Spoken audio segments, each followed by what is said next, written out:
Muy buenas tardes, días, noches. Espero las estén pasando muy bien en este fin de semana. Mi nombre es Isaac Dionisio y les doy la más cordial bienvenida a México is the Shit, el podcast. Pues nada, semana más aquí. Un poco inconforme, la verdad. Un poco inconforme porque como lo habrán visto en el video de Facebook, síganos en Facebook, pues ya compré mi cachito de lotería por haber llegado a los 500 seguidores. Y pues nada, exactamente, absoluta y completamente nada, no nada, pero pues ya ni modo, se me pasa por andar gastando, ¿no? Pero pues no estoy solo, pues nada, aquí estoy con mi querido compañero César. César, ¿cómo andamos hoy? Hola Isaac, ¿cómo estamos? Yo muy bien, aquí feliz de una nueva edición de este podcast, todavía en libertad, pero pues esperando con ansias mi cuartito en Santa Marta Catitla. Exactamente, güey, ya sabes, allá, autógrafos de la Mataviejitas para todos y así, güey, ya cuando nos friegue la pinche ley. Pero pues nada, fue una semana un poco tensa, la verdad. Fue una semana bastante extraña en cuestiones, sobre todo, pues, de política exterior, ¿no?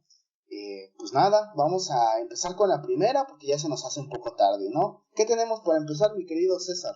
Pues una que realmente nadie se imaginaba, pero aún así es noticia. Según datos que recaba el INEGI, el Instituto Nacional de Geografía y Estadística, los millennials, nuestra generación, se siente cada vez menos orgullosa de ser mexicana. No, pues no, nunca lo hubiera pensado, ¿eh? La verdad es que nunca lo hubiera pensado y pues es que la neta sí, o sea, pues, a ver, vamos a checar unos datos curiosos, ¿no? Según esto, el grupo denominado como Boomer es el más orgulloso del país en sentirse mexicano, ¿no? Con respecto a la gente más joven que nosotros, sabemos que Millennial creo que es dentro de los que 21 a 29, tengo entendido. Bueno, Más o eh, menos. más o menos creo que es esa. Bueno, sí hay una discusión súper grande con respecto a eso. Todos los nacidos antes del 2000 se consideran millennials hasta donde sé. Ajá, exactamente. Con respecto a gente de 15 años en adelante, el 87.7 se sienten orgullosos de ser mexicanos. La neta, no sé por qué, pero bueno. 60 en adelante, el 89.7. Y según esto, la zona maya, lo que sería Chiapas, Tabasco, Campeche, toda la zona del sur, por así decirlo, es la más orgullosa con un 89%. Y con respecto a la Ciudad de México, el Estado de México, Hidalgo, es la más pesimista con respecto a este tema, con un 86.1% siendo el grupo que siente menor orgullo hacia su nacionalidad. Aquí hay varias cosas que se pueden platicar con respecto a esto. Básicamente César y yo pertenecemos a lo que sería el grupo Millennial. Y pues la verdad es que sí, ¿no? O sea, ¿qué razones encontrarías tú para no estar orgulloso de tu nacionalidad? Por ejemplo, César, no sé qué me puedas Vaya, decir tú es con... que es una cuestión bastante compleja. Algunos lo reducen a cuestiones muy simplistas que de hecho demuestran precisamente la situación de vida en la que se encuentran. Muchos toman a consideración, ¿sabes qué? Es que cada noticia que veo sobre mi país es cada vez algo malo, siempre me encuentro ante una adversidad a mi futuro y situaciones negativas que vivo a mi alrededor, cuestiones por las que pierden el orgullo de ser mexicanos y que tiene mucho sentido, es muy común que esto afecte a las poblaciones jóvenes que se afrontan desde edades muy tempranas a situaciones negativas. Lo vimos con la generación perdida tras la Primera Guerra Mundial en Europa, en la que básicamente todo el patriotismo y nacionalismo de la se perdió tras la Gran Guerra, la Primera Guerra Mundial, porque vieron cosas tan horrorosas y enfrentaron lo más cruel que hasta ese momento el nacionalismo pudo aportar, que pues perdieron toda esperanza o más bien toda ilusión sobre de sus naciones. No se diga alemanes, ingleses, franceses, los países vencedores. Los únicos que mantuvieron esa ilusión fueron los americanos porque vieron muy poca acción. Ahora, aquí viendo el caso mexicano, pues un muchacho de nuestra edad, y yo lo sabemos muy bien, que crecimos viendo que faltaban cosas, situación económica tal vez no era la más sencilla. Sí, claro. O sea, Sí. Sí, o sea, claro, o sea, creo que no sé, yo con respecto a eso me atrevería a decir que somos la generación perdida. O sea, no lo sé, o sea, tú y yo crecimos con muchas cosas realmente sin saber mucho de política, pero cuando te pones a leer qué onda y te pones a investigar la situación por la que está pasando México, la verdad es que pues no te la acabas, o sea, simplemente es no manches, en serio, en este hervidero estoy viviendo, ¿no? Sí, la Y verdad, sí, lo que ocurre es que no son las cosas que estás viviendo ni siquiera, a nivel nacional, es sencillamente lo que pasa en tu cuadra, nada más. Tú creciste en Ciudad de México, un lugar que durante nuestra infancia era conocida, sigue siendo conocida por el crimen menor que impera, y acá en el norte, yo en Nortelandia, con trancazos a cada rato. sí, o sea, por supuesto, o sea, sí creo que crecimos en ciertos polos opuestos, y aunque crecimos en polos opuestos, pues se puede decir que de alguna forma aquí en Ciudad de México hay hasta para repartir, y ni se diga en el norte, ¿no? O sea, tan solo ahorita la situación que se está viviendo es una pesadilla total. Pues nada, con respecto a eso, pues realmente yo me di a la tarea para de ver por qué realmente no se cree tanto la generación millennial del orgullo de ser mexicano, y encontré algunas cosas poniendo usted en el buscador soy millennial no voy a poder, así literalmente soy millennial no voy a poder, en el buscador de Google va a encontrar una lista que dice que para empezar los millennials estamos peleados con respecto a lo de la inestabilidad social, lo que estábamos platicando pues ahorita hace unos segundos, que es con respecto a todo lo que difiere en cuestiones de seguridad, en cuestiones de economía, etcétera, ¿no? Segunda, pues es la cuestión laboral.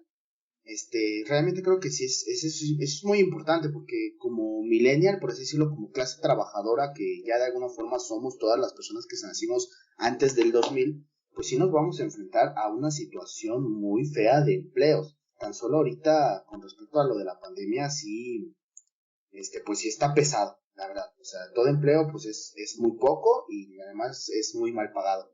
De por sí, el trabajo antes de la pandemia era ciertamente injusto, pues ese es el problema, ¿no?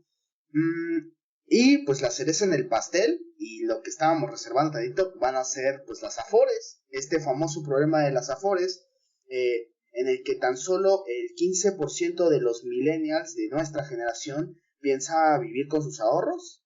Muchos no van a pasar del 30% de sus salarios, suponiendo que ya se tiene un trabajo estable en el que ya se planea estar.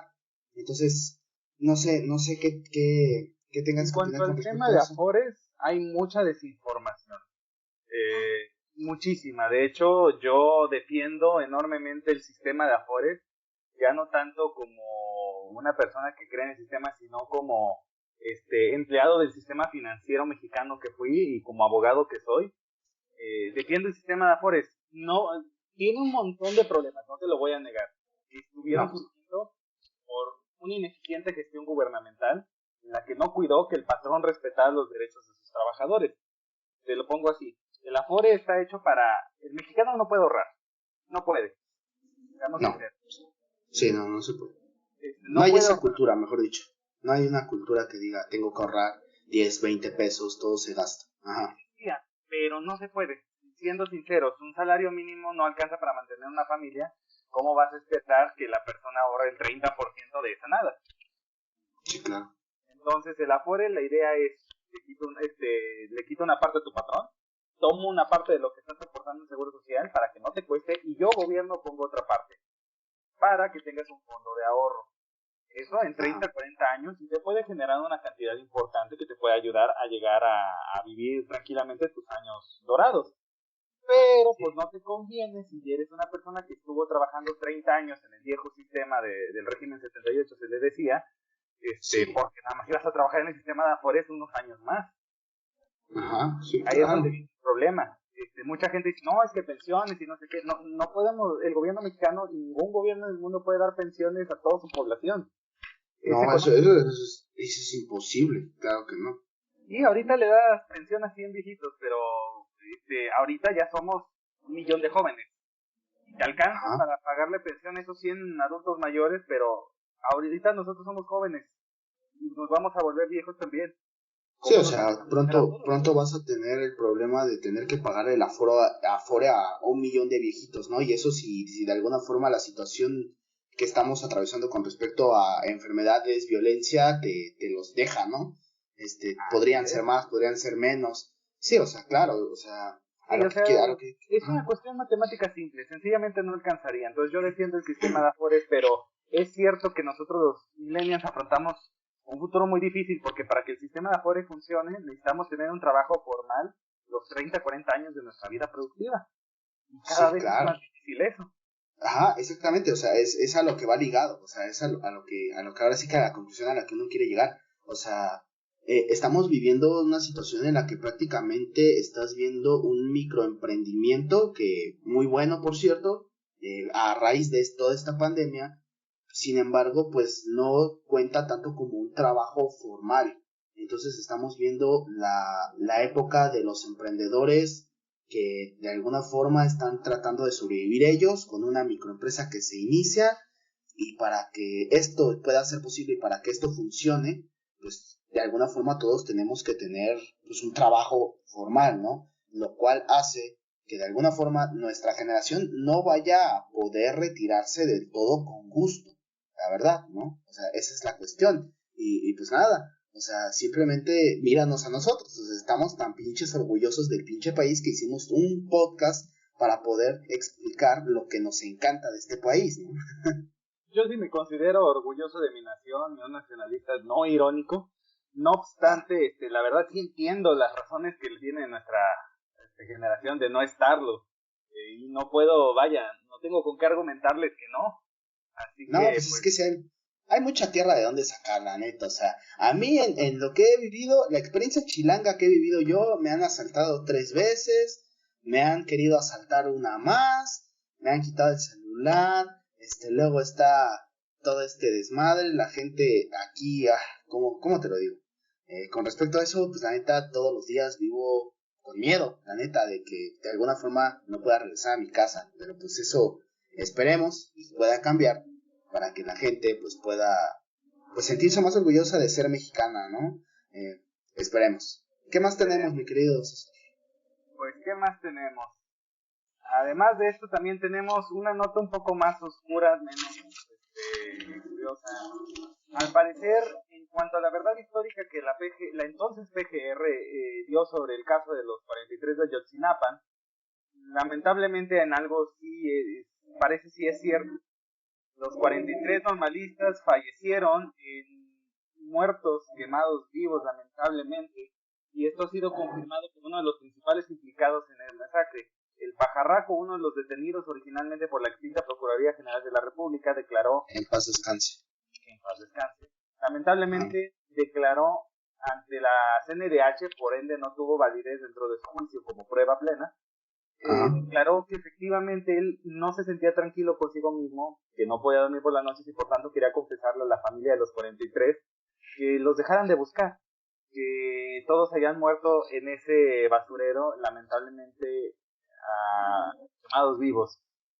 Una situación horrorosa.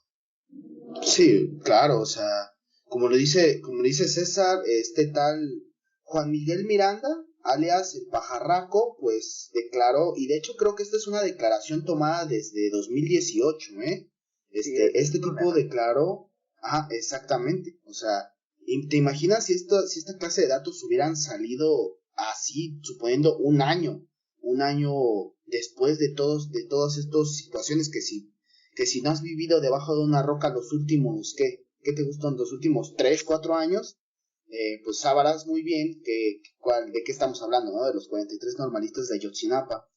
Ajá, exactamente, se le dio a la CNDH, por lo tanto no fue tomado en cuenta. Aquí unas cuantas cosas que nos dice este tal Juan Miguel, alias el Pajarraco. Participó en la desaparición. Su deber fue vigilar a los 43 mientras eran transportados. Claro que sabemos que, según la verdad histórica, fueron transportados en una camioneta de redilas, tengo entendido. fueron marcados con una X negra. Bueno, marcaron a uno de los estudiantes con una X de color negro y dijeron haberlo conocido. Escuchó la orden de, entre comillas, darles piso aproximadamente a las 2:15 a 2:20 de la mañana. Entonces esta fue la situación de cuando ya los ejecutaron, y remata aclarando que, pues sí, como dice la verdad histórica, se juntaron llantas, se juntaron ahora sí que cosas flamables para poder hacer la pira, y de ahí fueron quemados. ¿Qué les puedo decir? La verdad es que esta situación de los 43 parece un cuento de nunca acabar. Si recordamos bien las 100 promesas dadas por el presidente Andrés Manuel López Obrador, el señor juró con llegar hasta el fondo de la situación de los 43 normalistas, ¿no? No sé qué tengas que agregar, mi querido César. Que lamentablemente el fondo se encontró desde la administración de Peña Nieto. Si bien es cierto que la famosa verdad histórica fue modificada en partes importantes con tal de deslindar a la administración priista de responsabilidades y centrarlo únicamente en las autoridades locales, lo cierto es que sabemos qué les pasó, cómo murieron, y que ninguno de ellos sigue vivo desde ese lejano día allá en Iguala. Lamentablemente ya lo sabemos, no hay nada más que investigar y ya no vamos a saber más información porque varios de los principales implicados han estado siendo ejecutados por comandos armados o muertos por lamentablemente COVID-19, y no vamos a obtener ya más información. Lamentablemente este será otro de esos episodios como el homicidio del licenciado Luis Donaldo Colosio o el episodio de 68 en el que ya no podremos sacar más porque todo llegó a un punto final. Pues sí, lamentablemente, pues, o sea, ¿te imaginas todo el desmadre que se hubiera sabido de haber de alguna forma preservado a estos cabrones como testigos protegidos, así como tienen a Lozoya, así exactamente como tienen a Lozoya? O sea, pero en más o menos sutil, ¿no? Yo sé que el señor ha dicho sus cosas, abrió el pico, ha hablado y ha mencionado nombres, pero pues la neta, estamos hablando de una ejecución de 43 personas, estamos hablando sobre una de las masacres del México actual más, ¿cómo podría decirlo?, perturbadoras, más hórridas. Lamentablemente, quizá este tipo, déjame ver su nombre, Juan Miguel Miranda, alias el Pajarraco, pues posiblemente es una de esas pequeñas piezas que si no nos va a ayudar a resolverlo en su totalidad, mínimo pues vamos a tratar de intentar deslindar toda la historia, o mejor dicho, develar toda esta historia que pues la neta empezó desde hace mucho y ahorita pues la neta no, ¿verdad? La verdad es que sí es una crueldad. Desde aquí, desde las mediaciones de México is the Shattered Podcast, pues no nos queda nada más que pues lamentarlo profundamente. Bueno, que también se había descubierto que una falange del dedo de alguno de ellos, creo. Sí, me parece que habían sido pequeños indicios también de un cráneo, algunos fragmentos. Ajá. Y dientes, creo, lo que se había encontrado. Ajá, exactamente, o sea, güey, es que realmente se sabe lo que pasó, como tú lo habías mencionado, se sabe con cierta exactitud los horarios, se saben los motivos, pero como tú lo acabas de mencionar, fue una cuestión de deslindar al gobierno federal, que en ese momento estaba conducido por Enrique Peña Nieto, y pues nada. No sabemos al final es quién dio la orden. Ajá, exactamente. Y pues lamentablemente, pues yo creo que se va a quedar así. Pues nada, lamentamos mucho que esta situación se vaya a quedar así, porque lamentablemente se va a quedar así. Aunque el presidente haya jurado y perjurado llegar hasta los fondos, lamentablemente va a ser un fondo muy difícil de encontrar. Y es como tú me dijiste, fuera del aire. Lamentablemente estas y muchas otras historias no te las va a contar el gobierno federal, ¿no? Te las irán a contar historiadores, ¿qué te gusta? 100, 250 años después, detrás de mucha investigación, detrás de mucho papeleo, de muchas, básicamente como ahorita nosotros estamos revelando la historia de los mayas, de las culturas mesoamericanas de este país, ¿no? Y pues nada, lamentamos mucho pues, la pérdida, y pues a seguirle, ¿no? Lamentablemente. ¿Qué tenemos para acabar?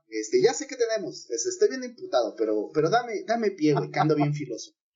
Hombre, andas con todo, pues esto te va a aprender más, porque ya veo que ya tienes una idea. Pues ajá, ya, tírala. La comisión, me parece, sí, o la Organización de Estados Latinoamericanos y del Caribe, hubo una reunión aquí en México, precisamente me parece que el día de hoy, en la cual se reunieron varios líderes, jefes de Estado y sus representantes para discutir cuestiones pues, propiamente de la región. Esto lamentablemente para la oposición y para algunos analistas hace ver la posición del gobierno de México para con la política exterior a nivel regional, más que nada por la visita que hubo durante el desfile del 16 de septiembre del presidente Miguel Díaz-Canel aquí en México, de Cuba, y en donde también se habló sobre una propuesta para eliminar o reformar a la OEA. Básicamente, pláticas muy similares se tuvieron en esta reunión, entre ellas una propuesta del señor presidente de México, Andrés Manuel López Obrador, de crear una zona económica a modo de la Unión Europea, pero lo que es toda América, desde Canadá hasta Argentina y Chile. Ajá, o sea, aquí lo que nos concierne es que llegó el señor Canel desde el 15 de septiembre y al ladito del presidente como, no sé, güey, como buenos, ¿qué te gusta? Como buenos socialistas o mejor dicho, como buenas personas autoritarias, pues se sentaron a ver el desfile militar y mira, yo no tengo ningún problema con que tú creas que el socialismo es la forma de solucionar los problemas del mundo o que creas que nada más nos vamos a tumbar más en el lodo con respecto a eso. Pero qué necesidad hay del presidente tener que invitar a una de las entidades políticas con uno de los escándalos más recientes con respecto a Cuba? Sabemos que ahorita Cuba está pasó hace unas semanas por una insurrección prácticamente en todo el país con respecto a esta situación de que ya no quieren el régimen chavista, perdón. Ya no quieren el régimen cubano. Sí, es que me estoy yendo. Ahorita tengo suficiente bilis para estos dos güeyes y para más. No te preocupes, ahorita lo abarcamos.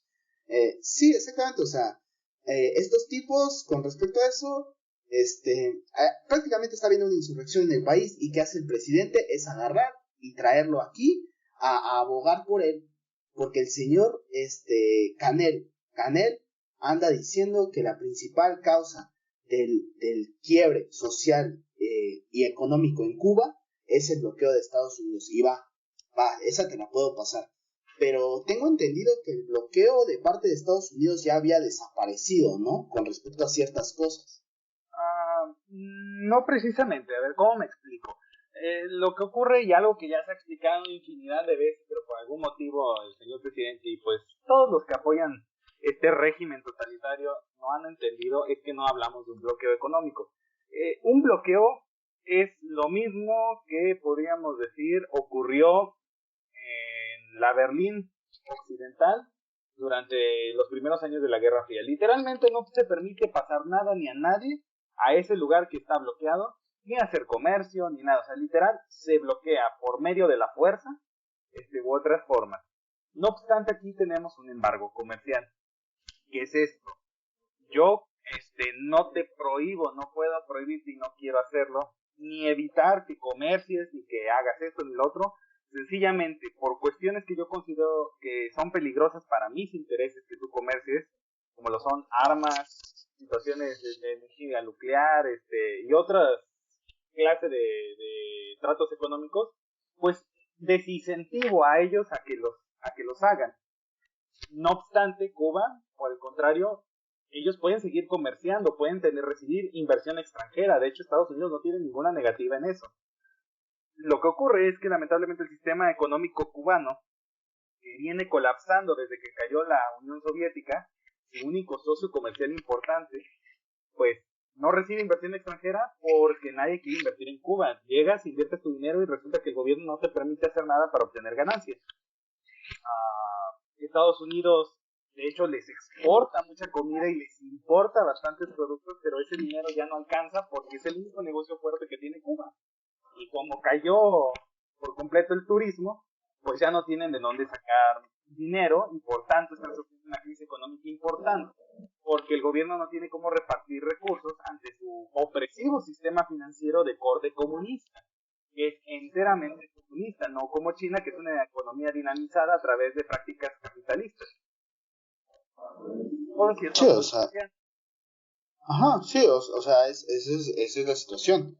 O sea, hace tiempo que Cuba se está cayendo a pedazos y lo que a mí me da coraje es que el señor Andrés Manuel López Obrador tenga la suficiente valentía y los tanates necesarios para traerlo y alegar que el bloqueo comercial es la causa de que miles o millones de cubanos estén ahorita en la miseria. Eso es lo que me da coraje. ¿Por qué? Porque nos estábamos quejando creo que hace un podcast sobre que estas bestias del pinche PAN traen a estos cabrones de Vox y todo el mundo se exalta. No, ¿cómo puede ser posible? El señor presidente igual agarra y dice, no, es que son fascistas, es que son racistas, es que eso está mal. Pero pues usted no se queda atrás. La verdad es que no se queda atrás. Por su casa empieza, ¿no? Ajá, exactamente. O sea, usted trae a sus, ¿cómo se dice? A sus contras. O sea, trae a sus versiones del otro lado. O sea, aquí no hay ningún problema sobre las ideologías. En este podcast respetamos todas las ideologías, excepto las que causen la muerte y la miseria de miles de personas, lo cual está sucediendo aquí. Eso es lo que me da coraje. Lo que me da coraje es que este señor agarre y como su papá, agarre y abogue por él. No sé si lo viste, o sea, se aventaron casi 2 horas de discurso entre el presidente Díaz Canel, dándose sus besitos y jurándose lealtad eterna, así, amor eterno. Me lo recuerdes, que a mí me encantaba ver el desfile militar hasta que me interrumpieron con esa tontería. Ajá, exactamente, o sea, es el presidente agarrando y diciendo, no le hagan nada a Cuba, ya quiten el bloqueo, y Cuba diciendo, muchas gracias, presidente Andrés Manuel. Bueno, eso suena un poquito más como Andrés Manuel, pero X, ¿me entiendes? ¿Entiendes el punto? Ajá, exactamente. Pues sí, efectivamente, lamentablemente México está, porque, ¿cómo decirlo? México está queriendo jugar el papel que debió jugar y que dejó de jugar hace tiempo, de potencia regional. ¿Qué quiere decir? Yo impongo mi opinión y mis ideologías en virtud de mis intereses, como hacía, por ejemplo, durante el gobierno de Miguel de la Madrid, en la que combatió a los contras. ¿Qué significa eso? México sirve como una fuerza estabilizadora en la región, como impidiendo que la influencia de su vecino del norte o de una potencia extranjera golpee más de lo necesario la región. Es un papel que jugaba muy bien en el pasado, pero que se ha ido perdiendo con la inestabilidad política y social que se ha vivido en las últimas 2 décadas. Con Andrés Manuel, yo le aplaudo que intente imponer a México como una potencia soberana e importante para las decisiones regionales. No obstante, lo está haciendo, pues lamentablemente, desde una mirada igualmente autoritaria y que está tomada por un extremo, muy extremo, de las ideologías de izquierda. No es una persona con una idea socialista de bienestar, como él dice. Él tiene una idea de gobierno autoritario, como aprendió de los gobiernos priistas más oscuros de las últimas décadas de la historia contemporánea, y lo está demostrando apoyando líderes que comparten su visión de gobierno. Nicolás Maduro, Miguel Díaz-Canel, Alberto Fernández en Argentina, nada más que este último ha tenido más oposición tanto de su Congreso y mayores contrapesos al ser Argentina un país tan desarrollado. Sí, o sea, claro. O sea, eso es a lo que uno quiere llegar. O sea, el señor se ve proyectado en todas esas entidades. Como dijo César, hoy, ¿qué te gusta? ¿A qué hora estamos? 7:35, ahora que se graba el podcast. Hace unas 4 o 5 horas acaba de haber una reunión de ¿cómo se llama ¿cómo se llama esta organización? Es un consejo de organización de estados latinoamericanos y del Caribe. Ajá, exactamente, esa fregadera. pero pues la neta parecía más reunión de los seis siniestros. O sea, la neta ahí tienes gente que de plano no es muy querida por nadie. Tienes al señor Canel, para empezar. Tienes al señor Maduro, íntimo amigo del presidente. También dictador, causante de miles y miles de personas, perdón, causante de la miseria en su país Venezuela, que ya como hemos visto, y la neta quisiera pensar que no, quisiera pensar que los medios son los que hacen amarillistas estas noticias, están causando una miseria terrible en el país. Vemos a este señor al que acaba de ganar en Perú, güey, del sombrero, creo que era el del sombrero, que también ya se les está acabando la luna de miel con respecto a eso. Entonces sí es importante que lo analicemos y que empecemos a ver para dónde va este gobierno de Andrés Manuel. Recordemos que el señor en su libro, La mitad del camino, el que acaba de sacar, ¿no? Disque, relata cómo es que el chofer del avión en el que llevaba a este güey, ¿cómo se llama? Es que se me olvida. Morales. Evo Morales, exactamente, gracias. Evo Morales tuvo que hacer la heroica labor de esquivar misiles que le lanzaron al señor, o sea, eso habla demasiado de qué opina la gente, de qué opinan sus pueblos y de qué opina la sociedad en general de exterior, que podemos ver todas las atrocidades, todas las pinches sarta de chingaderas y todas las miserias que causan en sus naciones. Entonces, pues nada, para ir concluyendo esta sección, para ir concluyendo este bloque de noticias, pues quiero dar una pequeña conclusión, ¿no? Señor Andrés Manuel, cheque bien sus amistades.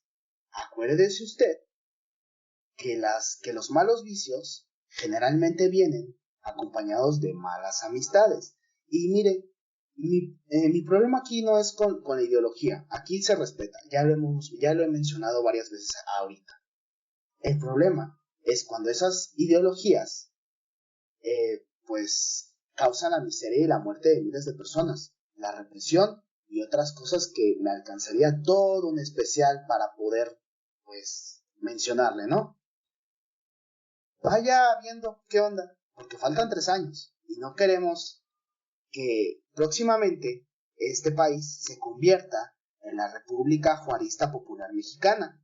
Y usted, señor, señora, muchacho. Ajá, exactamente, o sea, mire, olvide eso que dije, nada más escucha, güey. O sea, tengo la esperanza que algún día, tengo la esperanza que algún día nos escuche y que aparezcamos en su sección de quién es quién de las mentiras, güey. Voy a saber. Ajá. Hablando de política económica. Ajá, ellos mienten. Ya sabemos quién es. La voz principal se llama Isaac Dionisio. Aquí está su Instagram. Algo así, güey. Algo así tengo yo entendido. O sea, esta va a ser mi reto personal, güey. Ir mejorando para aparecer exclusivamente en esa pinche sección. Así, güey. Entonces, señor presidente, no se proyecte. La neta, no se proyecte. Queremos que este país siga siendo un país de libertades, un país de opiniones, un país variado, en el que yo pueda hacer mi podcast sin tener que meter un pinche router para desviar las señales o algo así. Y con respecto a usted, persona que me está escuchando, persona, niño, niña, señor, señora, muchacho, muchacha, pues un consejito rápido.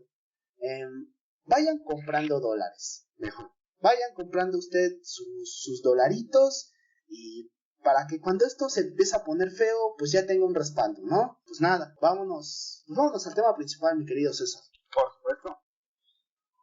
Pues ya después de esta pequeña pausa, pues regresamos. Pues nada, el tema de hoy, como ya lo habrán visto en las redes sociales, que si todavía no están en las redes sociales, por favor, denos like, compartan, se vienen buenas cosas. Se está preparando algo para el mes de Día de Muertos, se está preparando algo ahí más o menos, se está calentando y se va a traer un poco más de contenido. Entonces, háganos ese gran favor. Sigan el Instagram del podcast, vamos a empezar a subir clips y sigan el Facebook, que ahí se viene contenido padre, ¿no? El tema principal, como ya lo habrán visto en el título, pues es básicamente los desastres naturales en esta época de la cuarta transformación, en este gobierno prácticamente, ya que como lo hemos hablado la semana pasada podría decir que es un mes un poco inusual, sabemos que estas son épocas de lluvia, pero realmente ha llegado a un punto en el que es total y completamente devastador el efecto que han tenido. Y con respecto a eso, pues vamos a hablar de uno de los grandes, ¿cómo se le diría? Uno de los grandes, las grandes incógnitas, ¿no? Que ha tenido esta situación, y es el así llamado Fonden. Así que para empezar, pues danos un poco de contexto, César, sobre lo que es o era el Fonden.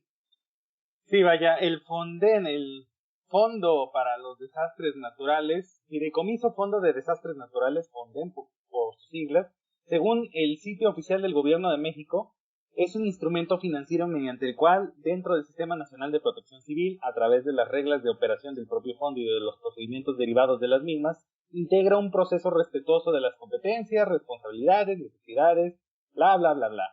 Su objetivo es atender los efectos de desastres naturales imprevisibles cuya magnitud supere la capacidad financiera de respuesta de las dependencias y entidades paraestatales, así como las entidades federativas. En pocas palabras, y para resumir en cristiano, lo que esto quiere decir es que este fideicomiso es uno de otros tantos que se creó para tener un guardadito, un dinero bien guardado y reservado, que no podía tocarse para otra cosa, hasta que ocurriera un desastre natural, algo que no se hubiera previsto, como puede ser un huracán, un terremoto repentino, para que tanto Protección Civil como los gobiernos locales y el federal tomaran a ese dinero y lo usaran para reconstrucción, para apoyo a damnificados y para todo lo que las operaciones de rescate y reparación y mantenimiento requieren. Un ejemplo de cuándo es esto útil es el huracán que ocurrió en Veracruz o el terremoto de hace un par de años, de hace unos cuantos años acá en Ciudad de México. Para eso es para lo que sirve este fondo. Sí, o sea, básicamente es un dinero que se tiene ahorrado para un imprevisto en cuestión de desastres naturales, ¿no? Tiembla, ahí estaba el Fonden. Y digo estaba porque básicamente ya fue, pues, fusilado, básicamente por este gobierno, ¿no? No queremos ser, pues, mira, fíjate que a mí no me gustaría tanto hablar de Morena siempre, pero mira, presidentes de Morena, Cámara de Diputados es de Morena, aunque ya no tengan la mayoría, pero sigue siendo de Morena. Entonces, pues, no sé, güey, o sea, su No, aún presidente tiene la insiste en mayoría. ser, Mayoría simple. ajá, sí, sí, mayoría simple, no la calificada. Y con eso todos nos damos un súper respiro porque ya no pueden hacer sus locuras como las tenían planeadas.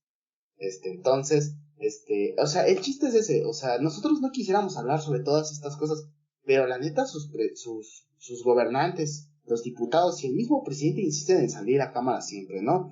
Como se sabe, o como lo van a escuchar ahorita en este podcast, el Fonden fue desaparecido, pues por la misma razón que desaparece todo aquello que al presidente le huele a sexenios pasados, pues básicamente alega corrupción el señor sobre, pues básicamente lo mismo que alegaba con el aeropuerto, que ya estaba 30% de su construcción, mucha corrupción, beneficiaba a unos cuantos, se invertía, se compraba sobreprecio, etcétera, etcétera, ¿no?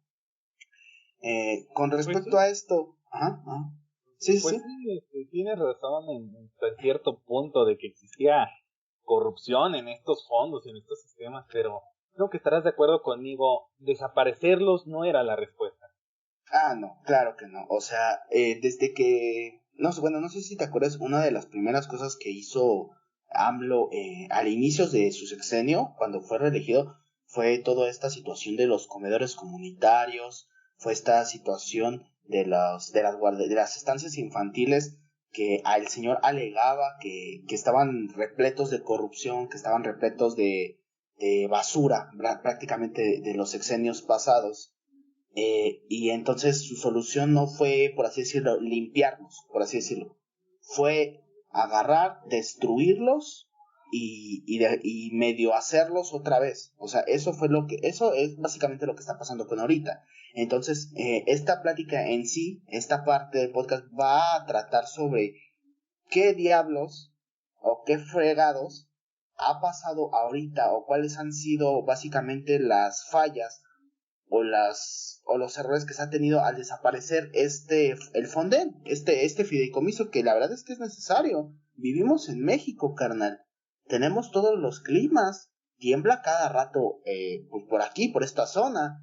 El norte, pues es básicamente, ¿qué hay en el norte, güey? O sea, tormentas de arena o huracanes. Ajá. No, sí, sí llegan a golpear fuerte los huracanes por estas zonas. Precisamente como en el norte no se espera, por ser zonas áridas, que haya lluvias intensas, pues cuando un huracán golpea con cierta intensidad, por ejemplo en el Golfo o acá por el Mar de Cortés, en la península de Baja California, pues impacta con cierta gravedad los ecosistemas locales porque empujan muchísima agua, lo cual es bueno porque trae lluvia para los agricultores y los ganaderos, pero lo que es, por ejemplo, aquí en el norte, no se tienen sistemas de drenaje especiales para las lluvias tan monzónicas que últimamente se están viendo a causa del calentamiento global. Y pues Sí, cuando claro. funciona así, como por ejemplo una tromba que hubo en el norte de México, aquí en la ciudad de Nuevo Laredo, hace como unos 4 meses, me parece, si más no me falla el cálculo, pues la ciudad quedó prácticamente incomunicada 2 días. Ajá. Cayeron redes eléctricas, cayó de todo. O hace como un año, 2 años que falló toda la red eléctrica de la región. Sí. Y le echaron la culpa a un fueguito en Tamaulipas. Para eso Ah, sirve, disque, ¿no? sí, para eso, ¿viste? Pero para eso sirve Ajá. también para esta clase de situaciones imprevisibles. Sí, por supuesto, o sea, yo iba a decir, güey, ¿cómo se dice? ¿Qué clase de desastres naturales hay allá en el norte? Iba a decir, lluvia de balas. Ay, no. Esas se ponen muy intensas, no te rías. Ajá, güey, lluvia de balas. ¿No? Pues, no, perdónenme, no. Yo sé que sufren mucho con ese problema, discúlpenme, en serio. Es que ando medio tomado, perdón. Ajá, ando medio pasado, disculpe. Ajá, exactamente, o sea, retomando el tema, pues sí, la verdad es que con respecto ahorita se ha tenido pues un mes como muy pocos. Inundaciones, el desgajamiento del cerro del Chiquihuite, es una cosa terrible, ya ahora sí que ya poniéndome un poco más serio, pues ya sacaron los cuerpos de algunas personas, creo que entre ellos hay una niña que lamentablemente pues fallecieron en esta situación y lamentablemente para eso estaba, se me hace una pésima idea hacerlo, porque a final de cuentas, pues es un dinero, ¿no? Es un dinero que se tenía, el presidente dice que no, que se va a optar por otras cosas, se va a optar por algo así, pero mira, siéndote honesto, yo siento que la situación trata más de centralizar el poder y el dinero para poder, pues ahora sí que me voy a poner un poco conspiranoico, pero sería como para poder ¿cómo se dice? Para poder tener fondos para sus proyectos, ¿sí me entiendes? O sea, no Podríamos es decir, sencillo, man. Ajá, porque es ajá, algo que se ha estado viendo mucho, que está tratando de centralizar en su figura la autorización para muchas cosas. O sea, que nada se mueva sin el buen visto presidencial como en las épocas del periodismo más duro.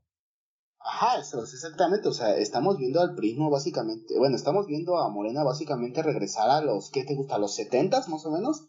cuando el PRI se proponía, el PRI se proponía proveer de todo a la nación, ¿no? Veíamos Luz y Fuerza, veíamos, ¿qué te gusta? Pemex, bueno, no Pemex, no tanto. O sea, veíamos cómo el gobierno trataba de proveer de todo para que no hubiera más competencia que la del Estado. La nacionalización de Entonces, la banca, ferrocarriles de ajá, México, todo debía ajá. ser el Estado mexicano. Sí, exactamente. O sea, estamos viendo otra vez cómo se regresa a esos tiempos y la neta sí da un poco de miedo, ¿no? Ahorita ya con Gas Bienestar, que bancos del bienestar, que no sé, o sea, son muchas cosas. La neta, pues sí se está tratando de ver eso, ¿no?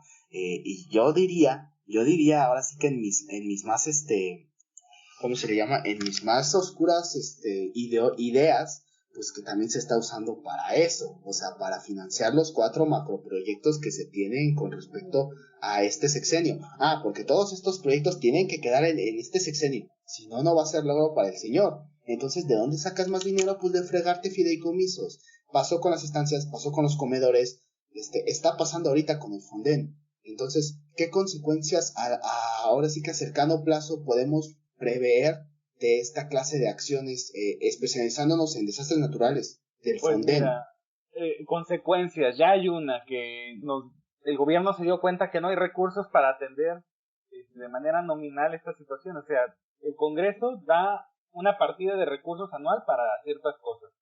Pero el Fonden estaba hecho para cuando el Congreso no preveía que los daños que se pudieran sufrir de un desastre natural en un periodo ordinario, pues superaran su partida presupuestal. ¿Qué ocurre? Que Morena hace unos meses propuso volver a crear un fondo para desastres naturales. El fondo del bienestar, ¿no? Algo así, estoy más que seguro.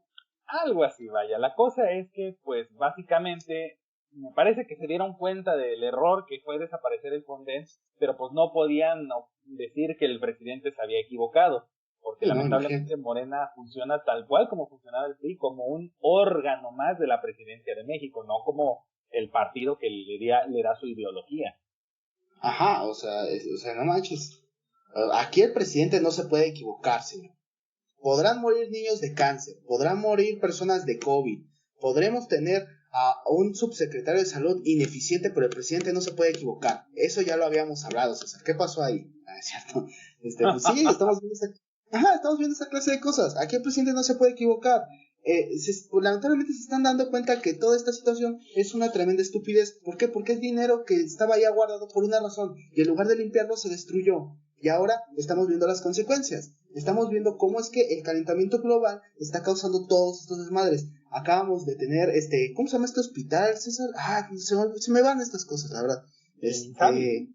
No. Que se inundó, que murieron, creo que, bueno, fallecieron 6 personas. Ajá, exactamente, Tula, muchas gracias. Se me olvidan un chingo de cosas, disculpen ustedes. El hospital de Tula, estás viendo cómo es que literalmente uno de los lugares más seguros que se debería de tener está siendo prácticamente acribillado por las inundaciones, al tal punto que ya hay fallecidos. Entonces, ¿dónde quedó eso? Estamos viendo que prácticamente las calles del Estado de México están abriéndose. O sea, yo sé que esto de la resistencia indígena pues es importante, pero pues tampoco tienen que pues, regresarnos a cuando vivíamos en un lago, o sea, eso ya es extremo, ¿no? ¿Qué otra cosa más se puede hablar sobre todo este desmadre que está pasando, César? Pues mira, vaya, el hecho de que se haya desaparecido el Fonden de esa manera realmente respondía precisamente a intereses políticos. La idea era decir todo lo anterior es malo, como tú bien dijiste. Todo lo que vuela a sexenios pasados debe desaparecer, salvo que sean los sexenios que al presidente le gustan, como Pemex. Pemex es parte de las transformaciones de México según él, y por ende, como es de uno de sus presidentes favoritos, el general Cárdenas del Río, Dios lo tenga en su gloria. Dios lo tenga en su gloria. Por eso él quiere continuar estas cosas que eran PRI, pero las cosas anteriores que eran PAN-PRI de los últimos 30 años no las quiere. Poco le falta para decir que también quiere desaparecer el IPAB, el Instituto para la Protección del Ahorro Bancario, que es la herencia del FOBAPROA. No me friegues, güey. O sea, ¿te imaginas una nación sin FOBAPROA, güey? O sea, sí, no, vaya, lo que caemos. Aquí ocurre lo mismo que el FOBAPROA. No le niego al presidente, la verdad le doy la razón de que de seguro había muchísima corrupción en la forma en que se manejaban estos recursos, porque como me comentabas, me parece hace unos momentos, fuera de cámara, son una cantidad enorme de recursos la que se manejaba ahí. De hecho, sí. Aquí tengo un pequeño dato de cuánto dinero más o menos manejaba el Fonden, que son como 66,000 millones de pesos, y me parece que estoy leyendo mal los datos, pero es una cantidad abismal. Sí, o sea, ¿qué será? ¿Millones más, millones menos? ¿Es una cantidad grosera de dinero? Hablamos de una fracción del PIB nacional. Ajá, o sea, estamos hablando sobre que ese fondo estaba bien, estaba muy bien. O sea, aquí apoyamos esa clase de cosas que se hacen pensando pues, en la gente con menos recursos, güey, porque estamos empezando a ver gente en Chiapas, súper afectadas por todos estos desmadres. Estamos viendo gente en Tula, por ejemplo, el hospital totalmente inundado, imposible de cruzar. Me comentan, bueno, se cuenta que se les dieron alarmas o que se les avisó con cierto tiempo, que hasta se les dio, ¿cuántas me decías? 50, 60 alarmas, algo así, 30, algún número así tengo. 6 alarmas, fueron 6 alarmas de protección civil, pero que al quedar incomunicada la ciudad, no pudieron recibirlas en el hospital. Se supone, ¿no? O sea, es lo que ellos dicen, pero pues ya sabemos que del dicho al hecho hay mucho trecho, ¿no? Sí, o sea, estamos viendo, por ejemplo, como esto, Ecatepec, prácticamente en ruinas. Estamos viendo, cambios muy locos. Estamos viendo cómo cada vez se pega más fuerte, se pega más duro, y cómo cada día tardamos un poco más en pues en reparar los daños, ¿no? Con respecto a estas situaciones, mira. Con respecto a lo que se planea hacer, pues la verdad se me hace un poco tonto en el sentido de que en estos sexenios por así decirlo, toda la solución de los presidentes del presidente, perdón, es básicamente decir, se les va a dar 70,000 pesos y ustedes allá arréglense con lo que tengan. Con respecto a eso, lo único que puedo decir es que 70,000 pesos la neta no te alcanzan para nada, para reconstruir una vivienda que te tomó bastante tiempo tener, y creo que eso también tiene que ver mucho con cómo se acentúa la percepción de marginación y de pobreza, quizá en los estados, bueno, o en las comunidades más golpeadas por esta clase de cosas, ¿no? Porque tengo entendido que es lo que se planea hacer, básicamente Vaya, la misma aquí que hablamos de una situación enteramente de política pública. Aquí no hablamos, para decir que el presidente está mal, ni siquiera tenemos que irnos al lado humano, porque hablando del lado humano hay mucho sufrimiento. Vámonos directamente a una cuestión muy simple, política pública. Bueno, es complejo, pero la verdad es sencillo al de explicarse. La política pública del Fonden establecía una serie de mecanismos para poder acceder a estos recursos, y que a su vez los estados libremente pudieran utilizarlo, o la federación, para los fines que necesitaran, sin requerir aprobación de los congresos u otros consejos, con tal de que los recursos se movieran rápido. ¿Cuál era el problema? Y por lo cual le digo al señor presidente que sí tiene razón con respecto a la corrupción que de seguro imperaba, es que lamentablemente no había un sistema de fiscalización correcto para funcionar. Cuando había un desvío de estos dineros, como ocurrió durante la estafa maestra y demás, es porque intervino la Auditoría Superior de la Federación, o un gobierno opositor llegó de nuevo al cargo y quiso hacer ver mal a su antecesor y hizo una auditoría. Lamentablemente aquí el problema más grande es que no se toman medidas acertadas o estrategias delimitadas para atender estas situaciones. El Fonden es una excelente herramienta, como hemos dicho, pero si tú ves que hay corrupción en una herramienta tan buena, lo que haces no es destruirla, o sea, porque si bien se avanzó muy poco con el Fonden, se avanzó, o sea, hay algo cimentado. No lo destruyes, porque entonces tienes que hacer de nuevo todo el trabajo que de por sí costó mucho hacer. ¿Qué debes hacer? Fiscalízalo, o sea, revísalo, audítalo, busca. Como con lo del aeropuerto, el nuevo aeropuerto cancelaron. Es que hubo mucha corrupción y se robaban mucho dinero. Bueno, busca a los responsables. Nunca encontraron a los famosos responsables de la corrupción del aeropuerto. No, nunca los encontraron, ¿eh? Sí, sí, sí. Tampoco aquí, desaparecieron los fideicomisos y nunca nos trajeron ante la justicia los supuestos corruptos que se llevaban el dinero. Bueno, no es que no los hayan encontrado, es que realmente no los querían llevar a juicio. O sea, Exacto, hablamos... querían hacer algo político. Ajá, exactamente, o sea, va de esta obsesión del presidente y de en sí todo Morena, como, por ejemplo, como diputados, como senadores XY, ¿no? De destruir o de eliminar todo lo que huela o apeste a PRI, a PAN, a partidos opositores. Un ejemplo rápido y un poquito salido del tema, estamos, bueno, hace unos cuantos podcasts hablé sobre lo que era, no, de hecho no se llegó a salir, porque ahí fue cuando empezamos a reestructurar todo. Iba a salir un podcast sobre lo que era lo de los Juegos Olímpicos, sobre cómo es que de alguna forma imperaba cierta corrupción y cierto olor a podrido dentro de lo que era la CONADE. Y con respecto a eso, pues tenemos ahí a Ana Gabriela Guevara, o sea, una de las personas que ahí, que según se pensó que iba pues a revivir esta clase de cosas, porque pues lo mismo, se creía que era deportista, o sea, ¿qué es mejor para gobernar algo así que alguien que ya ha vivido todo este desmadre? Y según yo tengo entendido, ella misma se salió de ahí por lo mismo, porque alegaba corrupción, alegaba malas prácticas con los fondos, etcétera.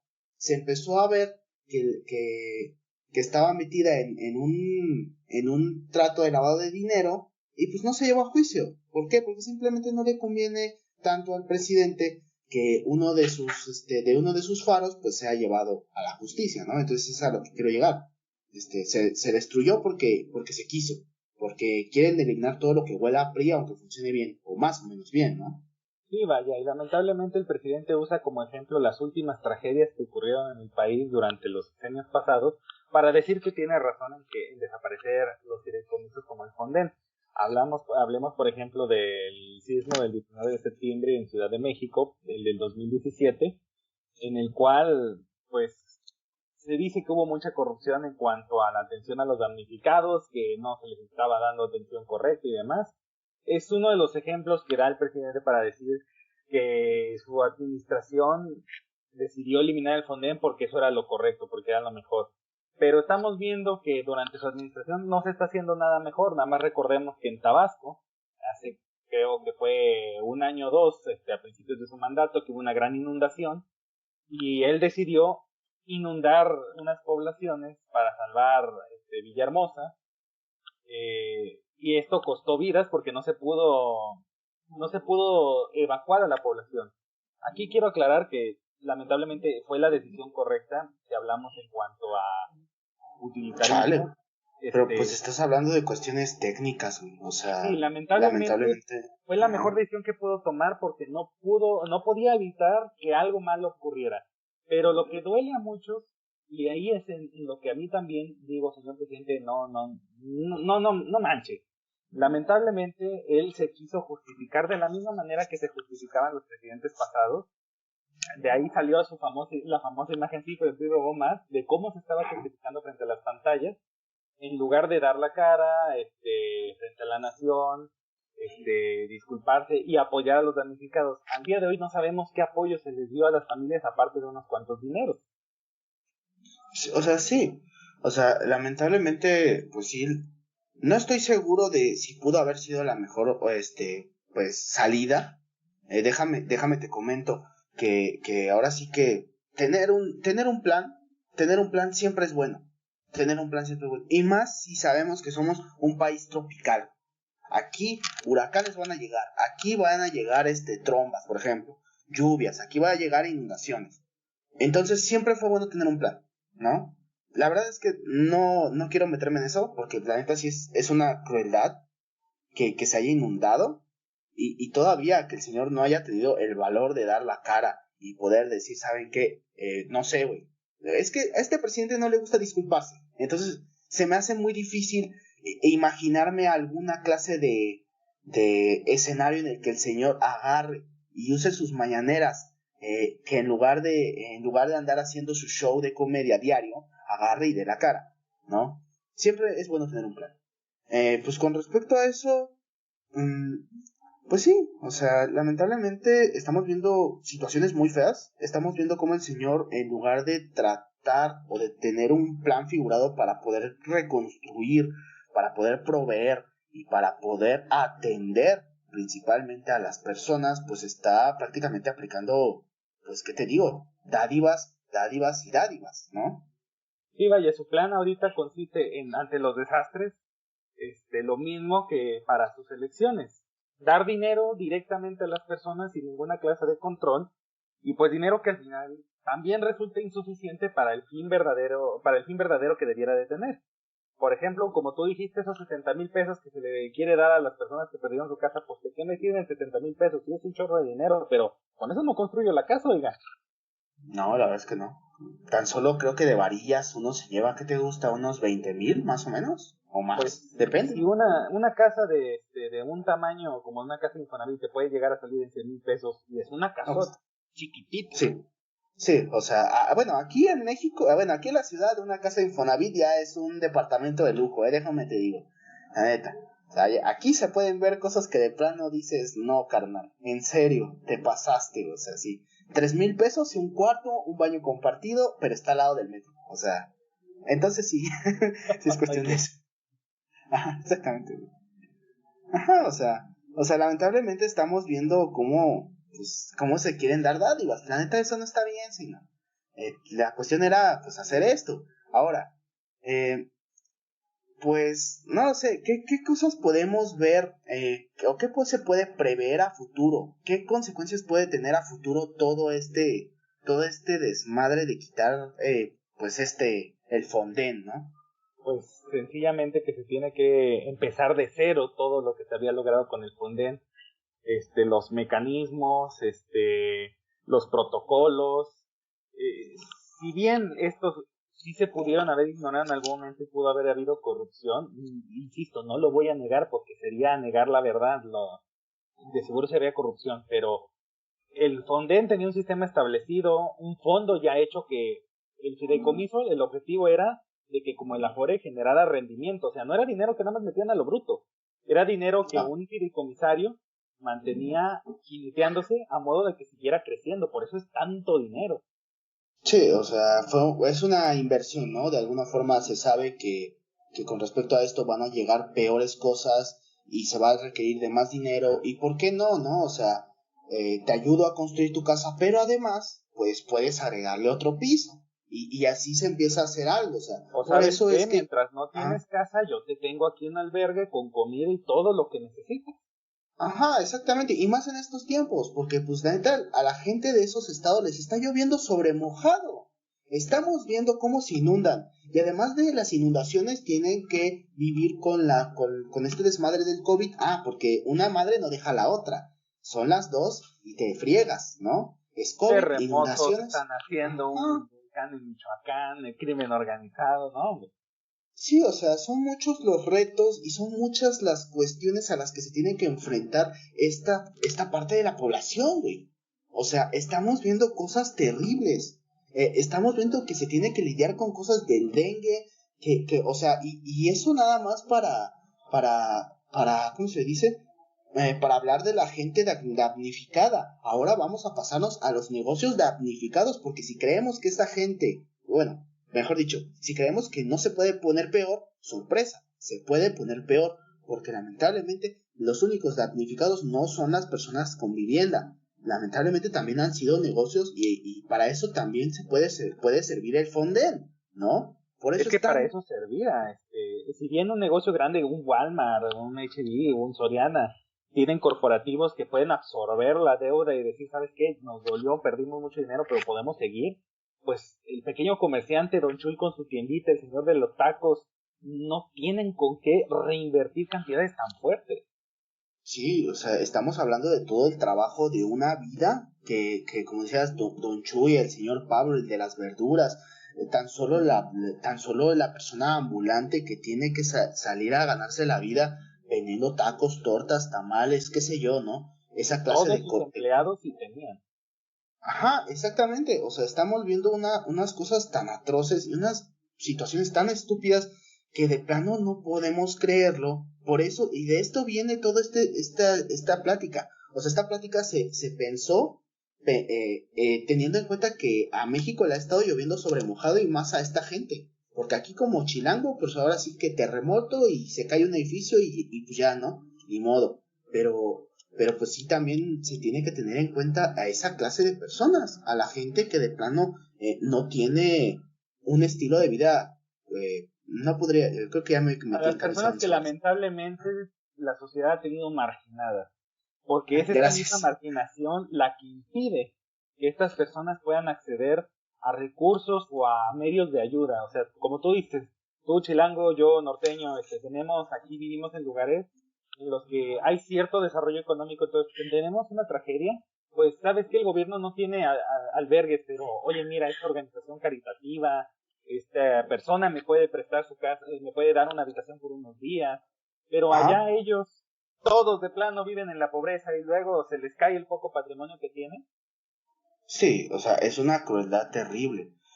Como tú me decías, o sea, lamentablemente a las personas a las que les está lloviendo, pues es una sección muy marginada de la sociedad que el gobierno, lamentablemente gobiernos anteriores, ahora sí voy a hacer referencia a gobiernos anteriores, ha mantenido en la marginación total solamente viviendo de lo que les pueden dar, en lugar de incentivar lo que es el crecimiento en esas comunidades que, créeme, tienen un potencial increíble. O sea, son prácticamente centros turísticos enormes, son estados, prácticamente. Y esto, pues lamentablemente, incentiva la percepción de pobreza en muchas comunidades. Se va a ver que de repente, por ejemplo, de casas de ladrillo, se va a pasar a casas de lámina. Y lamentablemente de casas de lámina ya no se va a poder pasar a nada. Vamos a empezar a ver una situación quizá de viviendas en albergues muy, muy pesada, muy dura, porque esta situación que se está planeando, pues no, por ejemplo, no está funcionando al 100%, ¿no? Sí, vaya, no hay un plan, es lo peor. Ajá. Sí, o sea, es básicamente lo que ha pasado, ¿no? No hay un plan y pues nada, ya casi llegamos al límite de este podcast. Nada más una conclusión pequeña. Pónganse las pilas. Básicamente lo que les hemos estado diciendo en todas estas transmisiones de su podcast, el podcast de las personas, nuestro podcast, México is the shit. Pónganse las pilas, señores. Estamos viendo tiempos muy locos en esta situación. Estamos viendo terremotos, inundaciones, trombas, incendios. Estamos viendo cómo el mundo se está volviendo loco y la neta a ustedes nada más les importa lo que va a pasar en 3 años. Traten de pensar un poquito más allá de eso. ¿Qué les recomiendo? Señores, pónganse a trabajar. Aquí las situaciones, y como yo lo he estado diciendo en todo este tiempo, ellos no son ustedes. Ellos no tienen patrimonios en lugares súper seguros, incluso en el extranjero, aunque digan que no los tienen. Ellos no tienen protección civil a cada hora o a cada paso que dan. Ellos no tienen protocolos o por si empieza a temblar para estar seguros. Y al final de cuentas los que sufren son ellos, no ustedes, porque ustedes viven allá arriba, en Palacio Nacional, en Cámara de Diputados. O sea, ustedes trabajan para lo que es la socialité y a ustedes no les importa lo que está pasando ahorita. Mientras tanto, pues aquí seguimos, fregados y con el miedo de que ante la incertidumbre de todas estas situaciones, lo único que vayamos a obtener es una despensa, 70,000 pesos, y pues la neta ya no da para producir más, ¿no? Pues nada, esto fue México is the shit del podcast. Esperamos si les haya gustado. Vamos a seguirle mejorando. Seguimos aquí, ¿no? Seguimos aquí, esperemos si les haya gustado. Suscríbanse, denle like. No sé si tengas algo que agregar antes de retirarnos, César. Yo solo quiero despedirme con un fragmento bíblico en Ezequiel 8:13: y cosas peores vendrán. Esperemos que no. Esperemos que de alguna forma estos señores recapaciten, que la verdad es que no. El país sale adelante gracias a su pueblo, no a que este señor esté haciendo algo, porque la neta, por ahí me cuentan que después de las mañaneras el señor no hace nada y que de ahí saca el tiempo para escribir sus libros, ¿no? Que eso sería el camino malo. El camino que yo preferiría es que el señor tuviera un escritor fantasma y a él escribiera el libro, pero no.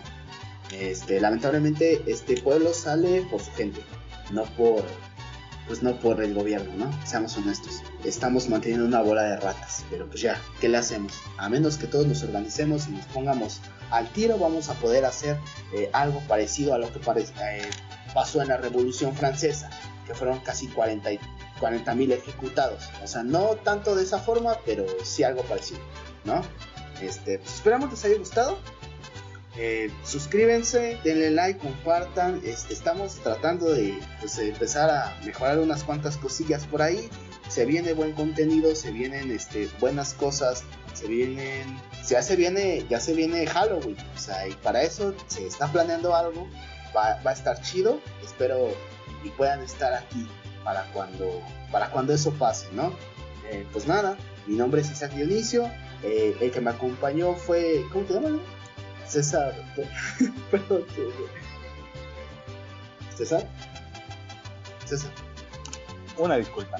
Yo soy César Octavio, Octavio César para las panas.